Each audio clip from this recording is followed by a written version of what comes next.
Every morning, we'd stand up, I had them squeeze their hands together and say the word yes into a state for acting, state of certainty, confidence, clarity. And today, and you probably heard this, we call that state management. But back in the day when I was first, cutting my teeth and training the Stratonites, right? We called it staying positive, not getting negative. Let me tell you what, this is probably one of the most important things when it comes to success. In every endeavor you go for, whatever job, whatever business you start, there's gonna be certain specialized skills that are required, and you need to become extraordinary at. Writing and speaking are very different skill sets. They just are completely different. Sometimes it doesn't matter how much you want something or how hard you're willing to work to get something.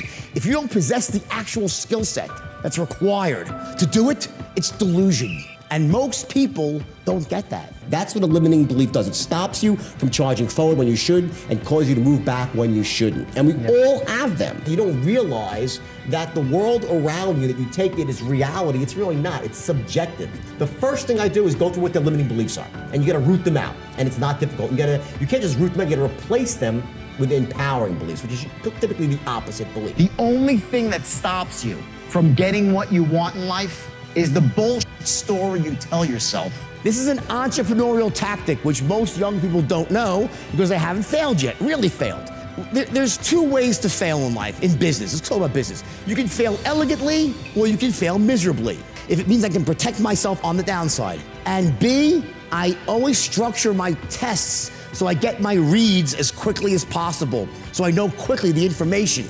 And then I can change my approach and try again. Change my approach, and sure enough, by doing that again and again, eventually you'll hit on the right formula. When you're younger, or even when you're older, if you haven't had this lesson taught to you the hard way, I can be half pregnant when it comes to ethics. In other words, I can be ethical, but the problem with that is that when you step over the ethical line once, your line of ethics moves a bit. I'm a believer, that the enemy of greatness in life is good.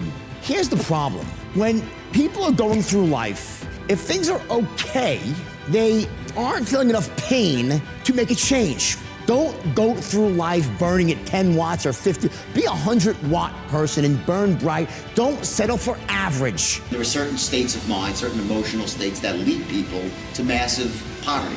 States like fear, like greed, uncertainty, confusion, overwhelm. Then there are other states that set you up to be massively successful. States of certainty, states of compassion, states of clarity, states of courage, right? So the first step is you could be great as an entrepreneur, meaning you have great business skills, you know how to build a company, you're a great salesperson, a great marketer, but if you're walking around all day long like an emotional basket case, good luck trying to be wealthy and successful. You'll make money, then you'll make bad decisions because you're in a disempowered state, you lose money, right? So you have to learn, not always like a robot, but you have to learn that when it matters, in that key moment, you have to be able to trigger the right state. Good things take time, and there were some moves I made that made me a lot of money in the short term, but then created problems for me over the long term. Most people want to believe in second chances. They want to believe in redemption. People go through life and make mistakes and want to come back from that. And when they look at my life now and say, this guy made all these mistakes and look how he's living his life today, it gives them hope. They love you. You're missing the point. You relate it to it's not just the money. It's about the most of. It's about someone who lived a life, was almost dying every single day, had a massive drug addiction, had insane talent in certain aspects of business, misused it, manipulated people, destroyed his own life, and was able to come. It's a story. So my transition wasn't so much from this awful human being. It's a real more accurate description of my journey.